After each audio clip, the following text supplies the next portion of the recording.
Hello, this is John Robles. I'm speaking with Mr. Rick Rosoff, the manager of the Stop NATO website and mailing list, and a contributing writer to www.globalresearch.ca. He's also a regular contributor to The Voice of Russia. Hello, Rick. All right, I'd like to speak with you today a little bit about color revolutions. I think we'll go back to Saakashvili. Mr. McFaul might play into this, and all these demonstrations going on all over the world. Yeah, one of the more significant developments of the past decade is, what is euphemistically referred to as color revolutions. And you're right to cite the example of current head of state, I hesitate to call him president, Mikhail Saakashvili in Georgia, who came to power on the back of the prototype of the color revolution, is what was called the Rose Revolution. It was shortly thereafter followed by a comparable development in Ukraine, the so-called Orange Revolution. And the following year, the U.S. State Department and its various adjuncts stepped up the pressure to replicate that model in several countries, both within the former Soviet Union and outside it. I'm thinking of the so-called Tulip Revolution in Kyrgyzstan in March of 2005, and subsequently the Cedar Revolution in Lebanon, and a number of others in the interim.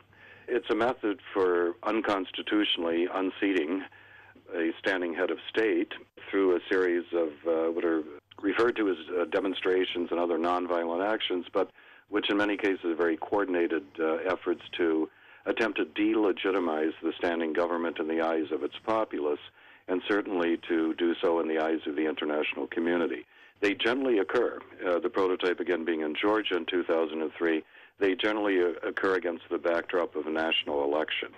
Do you see parallels in Russia in 2012 after parliamentary elections, leading into presidential elections? With the fact that the parliamentary and presidential elections are occurring so close together, the parliamentary elections in December and, of course, on March 4th, the presidential election, gives time for, what is referred to by Russian political analysts sometimes as political technologies to be able to be put in place and to build up momentum. We have to recall, for example, that in the what is maybe the real prototype of the color revolutions, what is endearingly known in the West as the bulldozer revolution in Yugoslavia in the year 2000, that at that time there were methods of communication by anti-government forces that were fairly limited compared to those extant now. For example, I just saw on Novosti a few minutes ago the fact that the Russian opposition or coalition of opposition forces claims to have recruited 30,000 people. I can guess their age, incidentally,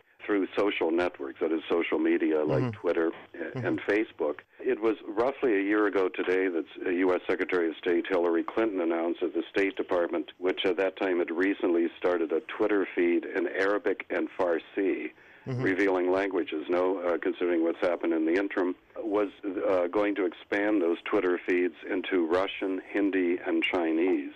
So the social networks that are recruiting people for anti-government marches in Russia are ones that the State Department openly acknowledges playing a direct role in, meaning it's interference in the internal affairs of a sovereign nation, of course, and it's interfering most, particularly in terms of elections. What can you tell us about the new ambassador to Russia, Mr. McFaul? I think it's what he did was unprecedented. I can't think of any other examples ever anywhere in the world where an ambassador has come into a country and the first thing he does is meet with opposition politicians and opposition leaders. An opposition, I might add, appeared not long ago. Yeah, immediately ahead of presidential elections. Were the situation to be reversed, any newly appointed Russian ambassador who acted in that manner would be declared persona non grata and expelled from the country. The fact that on his second day on the job, Mr. McFaul, who came to that position from being the Obama administration's National Security Council advisor on Russian and Eurasian affairs, revealingly enough, and who was cited as having acted as a so-called advisor to Russian President Boris Yeltsin in 1996 during the presidential election, one which is the results of which were controversial even on this side of the Atlantic. There's on the Wikipedia entry on Mr. McFaul, there's a quote attributed to a Russian news portal in which McFaul delivered an interview and described himself, if this account is to be trusted, as, and I quote Wikipedia quoting McFaul, a specialist on democracy, anti-dictator movements, and revolutions. This fellow, in fact, sees himself in that capacity. And on the second day again of his taking charge of his position as U.S. envoy to Russia, he met with a coalition of opposition forces. Then to claim in any way or form that he's not interfering in the internal affairs of Russia is ludicrous. Why would the U.S. be interested in doing this now? The United States wants to weaken Russia in any capacity, regardless of who the head of state would be. The fact that Vladimir Putin, in his earlier term as president of the Russian Federation, made statements challenging a unipolar world, one power dictating terms to the rest of humanity and so forth, hardly endeared him to Western policymakers, particularly those who would like to see NATO expansion progress into the South Caucasus, into the Ukraine and so forth. It's very important to note that the first two official colored revolutions, those in Georgia and Ukraine, were followed immediately by an intensification of the integration of those two countries into arrangements with the North Atlantic Treaty Organization.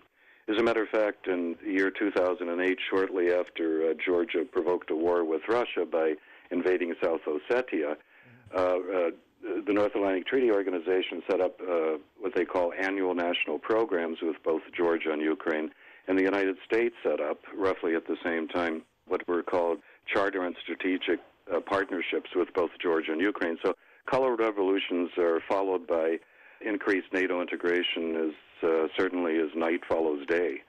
So, but I think there are a number of objectives, and in terms of Mr. McFaul's appointment to the ambassadorship to Russia and what his role is likely to be between now and the presidential election on March 4th, he may not, the U.S. may not realistically expect to be able to affect the outcome of the Russian election, but they certainly can attempt the standard color revolution approach of discrediting government institutions in the country, trying to alienate or antagonize sectors of the electorate, and also to, on the international scene, to try to discredit Russia as a whole.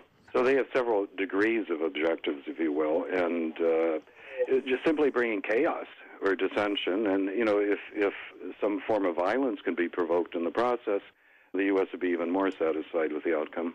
It is one thing to engage in standard electoral or political opposition to the government. It's another thing to accept foreign monies from a power that's increasingly hostile. I mean, we have established the fact that no one less than Secretary of State Hillary Clinton states that the State Department is tweeting in the Russian language to an audience in Russia.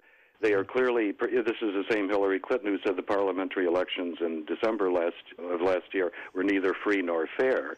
So you can imagine what the content is of State Department propaganda going into people's cell phones in Russia. Thank you very much, Mr. Rozoff. It was a pleasure speaking with you again. Yeah, it's always a pleasure to speak with you, Jen. Okay, thank you, sir. That was an interview with Mr. Rick Rozoff, the manager of the Stop NATO website and mailing list and a contributing writer to globalresearch.ca. Just a reminder, you're listening to an interview with Mr. Rick Rozoff.